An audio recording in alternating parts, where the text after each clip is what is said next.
Football Manager 2015 with Aston Villa. We're back, it's the 3rd of February 2021, so another new year in game, and we've got an exciting live commentary ahead of us away at Old Trafford against Manchester United, who are topping the table at the moment. Got a fair bit to get through since the last episode because there was a pretty big break, so there's a lot of fixtures to catch up on since the 3-1 defeat, was it? Yeah, to Barcelona at the Nou Camp, where we played actually quite well, we just didn't come out on the winning team. First game after that, we travelled to the DW Stadium and managed to win 4-0 away at Wigan. Goals for Balanta, 2 for Bonazzoli and 1 for Saibi, giving us a comprehensive and a really well-deserved 4-0 win. We then played host to Manchester City at Villa Park, and this was a fantastic game. We won 3-2. We deserved to win as well. Balanta gave us the lead in the 21st minute before Berardi equalised in the 26th.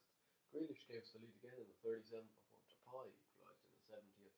But Lucas Boye managed to score in the 91st minute to give us a 3-2 win against Man City, which is always a good result. We then drew 3-3 away at Everton at Goodison Park. In the context of the match, a 3-3 was actually a very good result. Boye gave us the lead in the 10th minute, but then Lass Bangura, Isaiah Brown and Matos all scored before half-time to give Everton a 3-1 lead. Lucas Boye made it 3-2 after 76 minutes, and Bonazzoli managed to equalise in the 81st minute to get us a point. This was one where we probably didn't really deserve a point, but we managed to equal out, which is always a sign of a decent enough team. But then we lost at home to QPR 1-0 in an absolute shocking result. Kieran Trippier with the only goal of the game in the 34th minute. We just didn't turn up in this game and rightfully lost, I think. We then travelled to St James's Park and we drew 1-1 with Newcastle. We weren't helped out. Lucas Boye missed a penalty. Edouard Teo gave them the lead in the 34th minute before Robbie Byrne equalised in the 68th. But of course that missed penalty, if that was converted, we would have gone away with the points. Then probably the best result of the episode, we beat Arsenal 5-2 at home, but we were 2-0 down after 32 minutes. Sieb Shrivers scored in the 19th and the 32nd minute, and they were actually 2-0 up to half time. But then Maximilian Meyer in the 46th minute, Boye in the 61st, Robbie Byrne with a brace, one in the 65th and one in the 77th, and Saibi scoring in added on time gave us a fantastic 5-2 win, and it's just an excellent result. But then we travelled to Oldham with a slightly changed up side, actually a very changed up side, but we only managed to eke a 1-0 win out of it, despite them going down to 10 men after just 12 minutes through Michael Wiley being sent off. Kyle Hammond's own goal was the only goal of the game in the 28th minute, which was a little bit worrying considering Oldham, I think, are a League 1 outfit. Yeah, mid-table League 1 outfit. We then drew 0-0 at home to Nottingham Forest at Villa Park. Another very disappointing result. We didn't show any sort of prowess in front of goal. We lost 1-0 away at Spurs. This was actually a bit disappointing because it was another even game. Again, we just didn't really look like scoring, and then unfortunately Gino Peruzzi put through his own net in the 55th minute, which is actually a bit unfortunate on him because he was our best performer on the day. And it was just one of those ones where he had to put his foot at it, but unfortunately it did hit it and go into the goal, which is disappointing. And we didn't pick up anything from the Spurs, so we lost 1-0 there. We managed to eke a win out against Hull at home 2-1. Not the most picturesque victory though. Lucas Boye giving us the lead in the 8th minute. Tom Ince then equalised in the 53rd. But Federico Bravo scoring a rare goal, again from outside the box, this in the 72nd minute to give us a 2-1 win at home to Hull. Then travelled to Wigan. This was in the FA Cup 4th round, and we managed to win a bit more convincingly this time, 2-0. We played a slightly stronger team. Maxi Meyer scoring in the 26th minute and Bonazzoli in the 66th minute. Marco Bola got sent off for them though in the 19th. As you can see here, we've been drawn away at Bradford in the fifth round, which is a winnable tie. You know, we beat them earlier in the year, I think, in the Capital One Cup, despite it being on penalties, but nonetheless, we did manage to just get by them. That was with a very changed up side, so hopefully we can do the damage there. But then, by far the most disappointing result, we lost 5-1 at the Valley away at Charlton. And we were 5-0 down after 52 minutes. Jordan Cousins gave them the lead in the second minute, and then James Wilson scored a 4-minute brace, the 12th and 16th. George Tusudian scored in the 32nd minute before Gaston Ramirez completed the rout in the 52nd minute, only for Jack Grealish to nab one back in the 78th. I don't know what went wrong in this game. Like, you look at the stats weren't great, but we had more shots, more possession. They had more clear-cut chances. You know, they had 6, but we had 4 ourselves. So I just don't know what happened there. Our defence crumbled to pieces. Our midfield wasn't functioning. Up front, we were shit. So it was kind of just a combination of everything going wrong in one. But I felt really like a real manager, because I did what a real manager would do. Like, if you lost 5-1 away at Charlton in the Premier League, you change up the team considerably, and that's what I did. I made 6 or 7 changes, I think, to the starting lineup for the home to Sheffield United game, which is the previous game before this episode. I won 3-0. A little bit fortunate in the fact that Bonazzoli did score 2, but both of them were penalties. Cow scored as well. The left winger, we finally gave him a game because he was unhappy on that left hand side, and he banged in a goal, so he's causing a bit of a dilemma for us. Now, he is a bit tired because it's his actual first team game in a while, so he won't be playing today. But food for thought, I suppose, with him showing that he's able to score, especially in these maybe slightly lesser Premier League games. As you can see, the Champions League first knockout round draw has been made, and we've been drawn against Shakhtar, which the next episode, I can tell you now, will be the home leg, which is the second leg. We go away to them first, alongside some tricky fixtures in the league, Liverpool and Chelsea floating around in there, which is always going to be quite difficult. In terms of the league, we are sitting in 6th, which I think is actually quite good, because we haven't been very good this year, I don't think. But yet we still managed to get 37 points so far. We're only 2 points behind City in 5th, but we're 5 points behind Chelsea in 4th, and they have 2 games in hand, and 6 points behind Liverpool in 3rd, but they have 1 game in hand. Like, the most realistic really is that we're 8 points behind Southampton, but we have a game in hand. So there's a lot of games, and we haven't played all the same games, which is always quite confusing. If we have a look at like the overall team stats, like, we're the 4th top scorers in the league, which is great. Unfortunately, we've got like the 9th. Is that the 9th best defense? I think it might. Oh no, the 9th worst defense. Sorry. So that's really holding us back still. And not a great defense. We've conceded 35 goals in 24 games, which is definitely not ideal. So, in terms of the Premier League stats, Vincent Aboubakar is causing a bit of shock that Diego Costa is not at the top of the top goal scorers list. He's also at Chelsea, Aboubakar, so they're banging goals left, right, and centre. Costa's still scoring and still playing very well. Aboubakar scored 16 in 17 league games this year, which is quite outstanding. Berardi's got 13.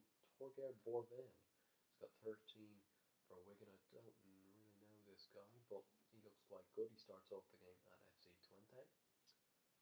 Eden Hazard has got 12, surprise, surprise.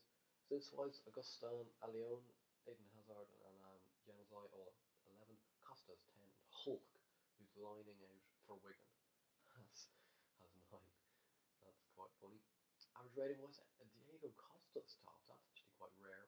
It's because I think he's got so many assists. He's got 10 goals and 10 assists in 14 league games, which isn't too bad whatsoever. He's got a 7.87 rating. Hazard 7.77. Oxlade-Chamberlain 7.6. Aboubakar 7.55 and Allion 7.5. As you can see, Chelsea really running away with all these stats, although they're not kind of running away with the league. Although I think if they win their games in hand, they will go top. We have a look at our personal player stats. Top goal scorer is Bonzoli, 14. Uh, he's been much more prolific last few months, and this is because Lucas Boye has completely gone off the boil because he's unhappy. He wanted to leave in the January transfer window to either Man U or Man City. Both of them were sent in a rain for him, and I said no because I wanted him to stay. And I put his asking price up to 30, 35 million or something, because if I was to sell him, I think it would have to be for that sort of money, because I do think he's quite a good player. But he was having none of it, and he started giving out that he didn't leave, and so I think what's happened is his way of acting out on that is playing poorly. Like if we have a look at his recent form records, if we can, where do you find the form? There we go. Like he scored 2 in his last 7 or something, but 6.3, 6.3, 7.4, 6.1, 6.4. So it's really like his last 5 games have been dreadful. Really, he only got a 7.4 in that whole game because he did manage to score, and it's just disappointing because he's such a promising player, and for him to be so poor at the moment is annoying. But anyway, back to the stats. So he's got 12 still, though, so he's still the second top scorer. Grealish has got 9, Myers 8, Robbie Byrne 7, Saiby 6, and Pereira 4. Pereira, Ballant, and Para all are going to be missing this game, though, through travelling back from international duty, which I was completely unaware of up until now. No, not up until now, but like up until just before the game, which is really annoying, I have to say. Assist-wise, top provider is Jack Grealish, surprise at 10. Myers got 9, Robin Byrne with 8, Pereira with 8. Average rating-wise, these guys don't really count Guts and Cow because they've played so little games. So Saibu 7.28, Grealish 7.27, Plant 7.26, Parra 7.25, and Robertson 7.23. Those are the top 5.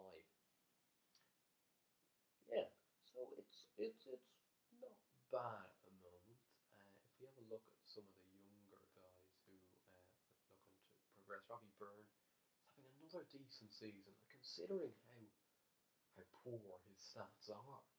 Like he doesn't have, apart from his dribbling, he doesn't have a technical stat that is above 10. Like he has a few tens, but that's it. He's got good enough. He doesn't even have that great mental stats, but his physical stats are just tearing it up at the moment. Down that right hand flank, and he's really causing trouble. He's capped now at England under 21 level, which is good to see, and I have no doubt that he'll end up becoming an England international. Montford Gutsa, is he ever going to quite make it? I don't think so, but he's really making a good effort at it. He's a good enough player, but good player from the championship side, still could become a good Premier League player, so that's why I'm keeping hope on him. Um, Stevie Bradbury, he's kind of stagnating a little bit, I think. Again, physically, absolutely, absolutely fantastic. But he's so small, I don't know whether he can ever make it really as as a really good defender, being that small. Lucas Mendez, another one of these young guys. We've been giving him kind of games in and out of the team. He hasn't really been doing much, though, to be honest. He's still improving in training, but needs to start producing in the matches. Cow you've already seen. Alderalino, who's actually going to start today, because he was one of the changes I made when we were for that Sheffield United game. He played quite well in that, getting a clean sheet, of course, and a 7.4 rating in his first league start. So we're kind of throwing him in the deep end, but I think he's well able for it. I don't think, like, he isn't as good as Steve O'Moore. Like, he's not as good, but he's not that far away. I don't think really. Like he outdoes him in other aspects. Um, Reflexes, work rate, stamina, strength. Like not great at aerial ability. Just so he doesn't outdo much on much of things, but he does outdo him in some, and I do think he's a class keeper. I do think we need to give him a few games, and this is what's going to really aid his development. For Timo Horn is a little hit and miss, really. Like he hasn't really been the stalwart I was looking for when we outlaid 8.25 million on him. Like he's only picked up 24 clean sheets in that looks like well over 100 games in his league career here at Villa, which is not great, I have to say. Anyway, I think we should progress into today's fixture. We've done enough talking about the squad. Let's see what they can produce. So, as I said, though, with the two men out injured, we are a little. The three men out on international leave are slightly at sixes and sevens at the back. We've got Alderlino in goal, back for Robertson, Dede and Akore playing, which is quite an old folks centre back pairing. Peruzzi at right back, Bravo and Cleverly in the middle, Saibi, Meyer, Grealish, and Bonazzoli up front. And actually, we're not going to play that because we're going to have Robbie Byrne out on the right, and Saibi's going to drop in to the centre mid spot, and Cleverly down to the bench. Because I do want to bleed kind of the younger guys in rather than Tom Cleverly or something. He's great to still have around the squad, but I still think I'm trying to move on from people like him, despite him being kind of great. He's been great for the club, but he is getting on. He's 31 years old, I think, by now, and it's time for a change. And people like Robbie Byrne are going to give that change to us. Now here's Bernat, Verratti, Rosema. Oh no, Oxlade-Chamberlain. Early goal for Manchester United. A good goal from Oxlade-Chamberlain, but he does range Robertson way too easily here. And there's not much Alderlino can do when Oxlade-Chamberlain gets into that space one-on-one. As Januzaj finds Oxlade-Chamberlain again. He's now on the other flank. And they're switching flanks and everything, which is quite hard for, I think, our defenders to really cope with that. Our fullbacks still probably two of our weakest positions on the team, especially right back. I think Peruzzi, he kind of does the job. He's not fantastic, but neither is David Santon. So I'm not giving out to Peruzzi, but the corner here, Alderlino collects quite easily. And boots it looking for Grealish. Can't find him. Juan Bernat getting across, and it's going to come straight back at us. We don't seem to have had any ball retention today, and Alderlino produces a decent save to keep this game at 1-0 even for now. Ward-Prowse, Stones, no, that's grand. So first 20 minutes have come and gone, and Manchester United really are dominating us. We haven't had a shot yet. We've only had 39% of the ball. Really kind of worrying statistics so far in this game. And even from that, like, it's a throw in and we can't even keep the ball. I think that's really summing up our game so far. As Alderlino is forced to make another tip-top save and goal.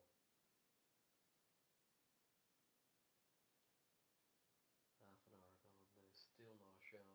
No, we finally got one, but it doesn't seem to have amounted to anything. Oxlade-Chamberlain, Januzaj now. What a save by Alderlino. The young Brazilian is having a stormer in this. And as I say that, Phil Jones scores. Does sum it up, doesn't it? Commentator's curse and all that. But I don't think there's much he can do about that. So, Verratti, here's Rotariu. Oxlade-Chamberlain on the rebound. It's 3-0.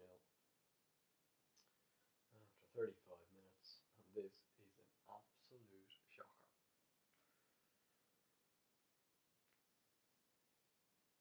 Don't really know what to do though. We're not getting any of that ball, we're not getting any shots off. That could become 4 on TT. Januzaj, Oxlade-Chamberlain, good save by Alderlino, who despite conceding 3 goals has actually produced a fair amount of tip-top saves in this half. Absolutely terrible, which is true. So as you can see, the morale in the camp isn't great. Probably because of this. Paulini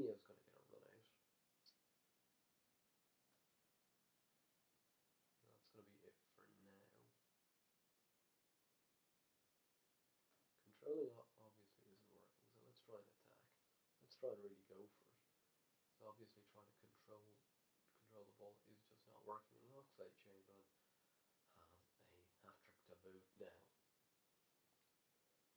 It's 4-0, and this is what you call a disaster. I think it probably has been coming though, considering how like sporadic we've been in the league. Razima now should have been 5. Like considering how dodgy we actually have been in the league, like that 5-1 defeat to Charlton, it's just a shocking result. Is John Stones? Oh no, no. Jesus Christ.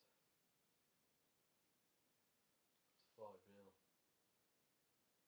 John Stones has even got in on the act. Maybe we shouldn't have gone attacking. Maybe let's go counter attacking.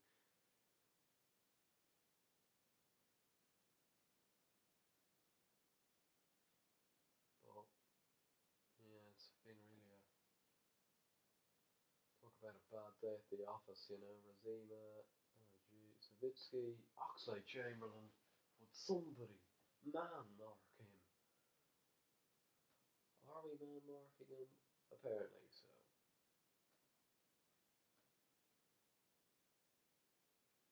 Six nil.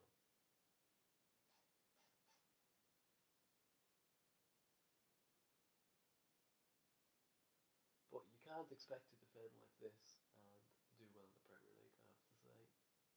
Savitsky, please. Alderalino. He's still, like, to be fair, they've had 11 clear cut chances in this game. They've only scored 6, of which 2 or 3, I think, haven't been goals. So Alderalino has actually saved 6 or 7 clear cut chances. So I'm not putting this down to him. Um, but nonetheless, a horrible day at the office. I saw us losing today, but I really didn't think we would get absolutely smoked like that. That is really embarrassment stuff. Dropped down to 8th. Most of the other teams haven't even played. We've just dropped down to 8th because of our goal difference has gone to shit suddenly. I did outline before the episode how the defence wasn't great, and that's really just not going to help its confidence whatsoever, is it? Anyway, I think we've got to try and just get up and go again. Really, after that, that is a bit of a shocker. Anyway, next episode, as I said before, the live commentary will be the second leg in the first knockout round at home to Shakhtar. Hopefully, we can have a bit of Villa Park magic and progress and try and keep hold of our Champions League dream. Anyway, if you enjoyed this video, please do give it a like and subscribe to the channel if you already haven't. I'll see you guys later.